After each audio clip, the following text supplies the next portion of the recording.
hoje também vamos falar sobre distimia. Sabe o que é distimia? Sabe aquelas pessoas que têm uma depressão leve e crônica?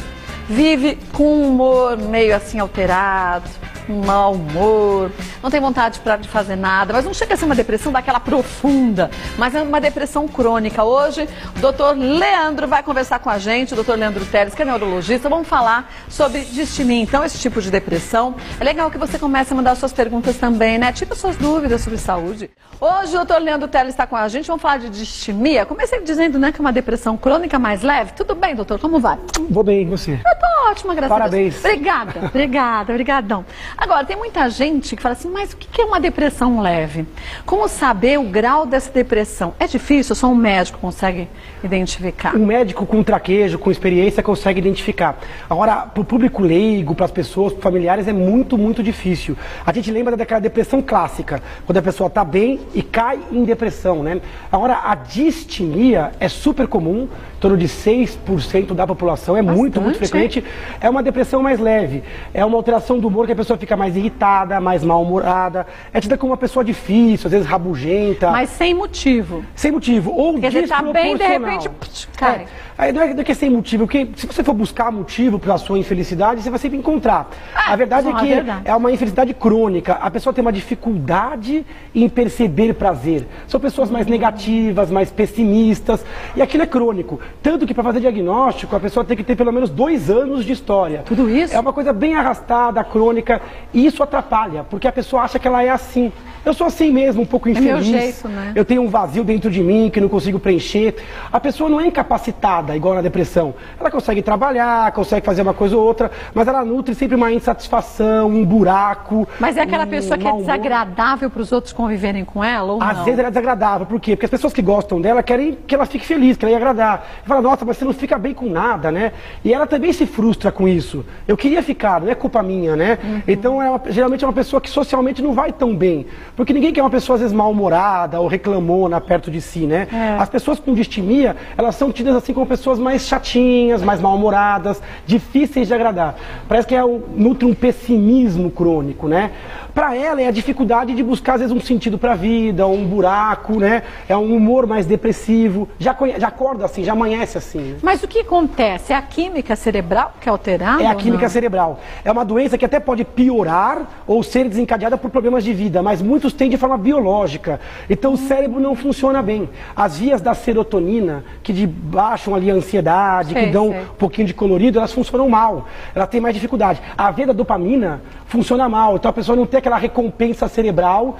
Aquele estímulo, né? Aquele estímulo. E a pessoa também, a parte da adrenalina, também funciona mal. Por isso que é muito comum elas serem meio assim, fadigadas, falta energia, às vezes falta entusiasmo, né? Vira aquele profissional, às vezes, mediano, que vai tocando. Médio na vida. É tudo médio, é tudo meio sem graça.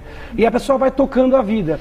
Eu tenho certeza que quem está assistindo a gente conhece alguém assim. É impossível que não conheça alguém que se encaixe com estas características. Porque não é um momento da vida, um dia na semana que você está meio virado no giraia. Se você analisa por 2 anos, 2 anos é muito tempo. É muito tempo. Assim. E aí, para fazer diagnóstico, a pessoa tem que se sentir assim a maior parte do dia, maior quantidade de dias, né, mais dias ruins do que bons, e durante pelo menos 2 anos. Em criança, também existe, e às vezes a gente usa o critério de 1 ano na criança, observa menos. E a criança, às vezes, tem um quadro de muita irritabilidade. A criança fica muito irritada. Não é aquele adolescente irritado que, quando é agradado, responde bem. É aquele que nada agrada. Mas é um negócio que é muito mais do que aquele mau humor eventual que a gente está acostumado. Mas atinge mais o que? Homens ou mulheres? Adivinha? Mulher. Parece que as minhas pautas, né? As mulheres são mais prejudicadas. Não, mas isso é bom, porque muitas mulheres acham que foi o que você falou, faz parte da personalidade dela. Isso não busca um tratamento. As pessoas sempre falam assim, não, isso é do meu jeito, é pelo meu histórico de vida, é falta de dinheiro, não, são os hormônios. Então, cuidado. Tudo isso piora, mas não é a causa. Mulheres têm mais que homens, principalmente na idade fértil, entre os 12 e os 50 anos. Nas crianças é igual, homem e mulher. Mas depois na fase reprodutiva a mulher realmente tem um pouquinho mais de diagnóstico de distimia. E a distimia, que é essa depressão leve e arrastada, ela também causa risco de ter outras doenças como a depressão mais grave. Ah, é? É. Se a pessoa meio não que o trata, start para as outras doenças? pode ser, porque a pessoa já sai de um nível mais baixo.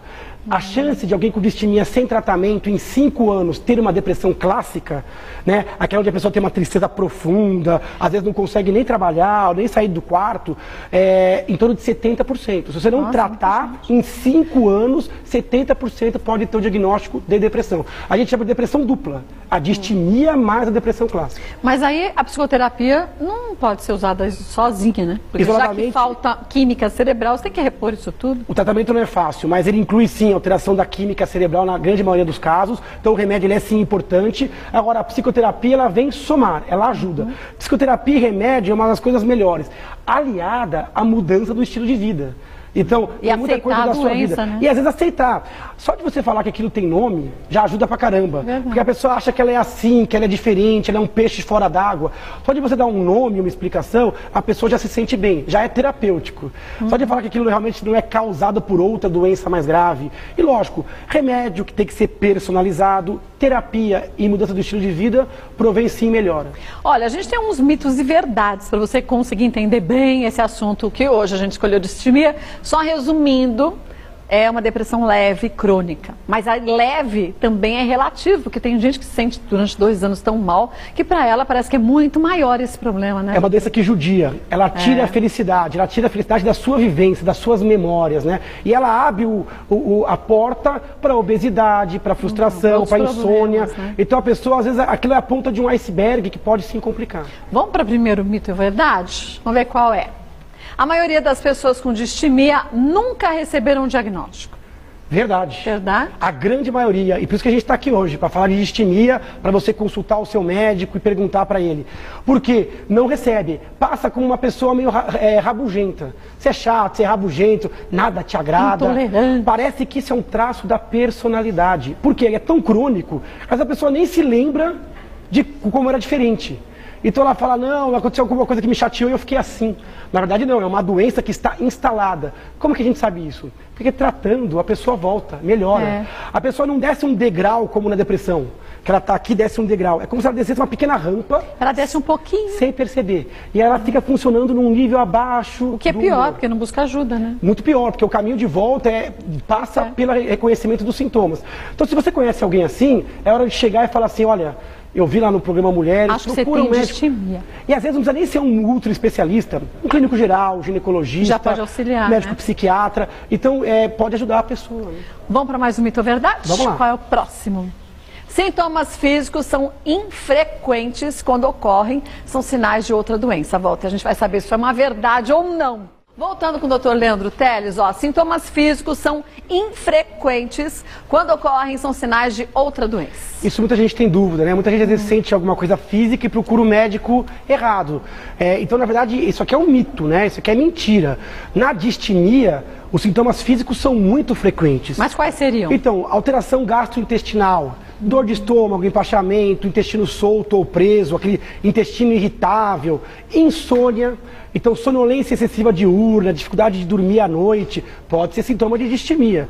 Alteração intelectual, atenção, criatividade, pode ser sintoma de distimia. Dores musculares, pescoço, costas, dores de cabeça, são sintomas físicos muito frequentes na distimia. Você falou de problemas gastrointestinais. Eu voltei a ler um livro do Dr. Hélio Pova, que é maravilhoso, O Segundo Cérebro, que fala isso. Serotonina e outros hormônios também são produzidos no intestino. Também. Se a gente não está com a flora intestinal equilibrada, você pode ter outros sintomas de outras doenças, né? Uma coisa ataca a outra. E fica um ciclo vicioso. Né? A sua dieta, agora, o sistema intestinal tem praticamente um sistema nervoso inteiro só para ele.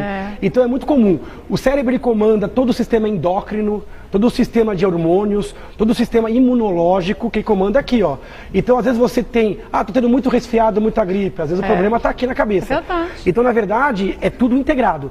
E os sintomas físicos são extremamente frequentes. Então, 3 eixos. Sintomas emocionais, óbvios, né? Então, os sintomas intelectuais e os sintomas físicos. Esse tripé é quem faz diagnóstico de distimia. E tem que buscar ajuda assim, gente. Vamos para o último mito ou verdade? Próximo, qual seria? Quem tem distimia geralmente apresenta doenças associadas como depressão episódica. Que é isso? Depressão episódica, depressão clássica, né? Clássica. Verdade, aquela que vem como episódio. Então, a distimia abre realmente, é muito comum ter distimia e evoluir com obesidade, hipertensão, diabetes, colesterol alto, insônia com suas repercussões. E pode ter depressão, pode ter ansiedade, pânico. Então a distimia, mas não é tão grave. É grave sim. É importante, é problema de saúde pública, porque é muito frequente, e eu tenho certeza que muita gente se identificou com esse sintoma. Eu acho que muita gente se identificou, mas acho que também, às vezes, você está passando por um período de vida que é terrível mesmo, e que aí você pode se sentir desse jeito, mas você não ficou os 2 anos, na maior parte do tempo, com isso. Então, acho que a gente tem que sempre buscar um médico para conseguir avaliar de fato, porque quando a gente não sabe como agir, talvez para a gente o problema seja muito maior, e aí a solução é ter uma doença, quando na verdade o que você precisa é de uma psicoterapia ou de uma ajuda diferente, Nada de fazer autodiagnóstico, nem diagnóstico feito por não profissionais. Então tem que buscar um médico até para ele investigar se não é um problema da tireoide, uma anemia, se não é uma coisa transitória, que às vezes nem precisa de medicamento. E se você for sim portador, o diagnóstico tem que ser feito sim por alguém habilitado. Então, a nossa dica de hoje é para levantar uma bola e você buscar a ajuda personalizada com o seu médico. E não vem com aquelas histórias porque tem chá de erva, não sei das quantas, que ajuda, que já foi comprovado cientificamente que algumas dessas ervas que a gente acha que são tão singelas e sem trazer grandes consequências negativas à nossa saúde, prejudicam e muito, né, a saúde. É fundamental que o tratamento seja centralizado por um profissional da área médica. Então, se você tiver alguma coisa alternativa, você vai levar o seu médico para entender qual é a evidência e qual é o risco, o ônus. Porque tem coisa que a pessoa fala, é natural, mas traz sim risco à saúde. Erva de São João? Por exemplo. Uma delas, hein? E tem muito fitoterápico, tem muito tratamento alternativo, hemoterapia, tem alguns que causam, não só não tem evidência de sucesso, como pode causar prejuízo. Então, ter um profissional a quem você possa se reportar, né? Você vai ter um cúmplice habilitado, né, do seu lado, né? Vai falar com quem entende, é muito melhor, né? Vou passar para vocês os contatos do Dr. Leandro Teles. Pode acessar o site dele, lá tem umas matérias muito legais. Assim, como ele fala desse jeito fácil, no escrito é a mesma coisa, para a gente entender mesmo. www.leandroteles.com.br, no Facebook, facebook.com/neurologista Leandro Teles. Pode sugerir temas lá, né? Pode sugerir, mandar perguntas de ordem não pessoal, críticas, né, pra gente poder sempre amadurecer. Então, Neurologista Leandro Teles no Facebook, lá é um excelente canal. O site você passou. No Insta, pra quem gosta de ver fotinho lá, Neuro Leandro Teles. E aí você vai ter umas fotos bem legais. Um beijo, obrigada. Boa semana pra você, viu? Obrigadão. Viu só como a gente acha que sabe? Tudo a gente generaliza que é depressão, né? A história é bem outra.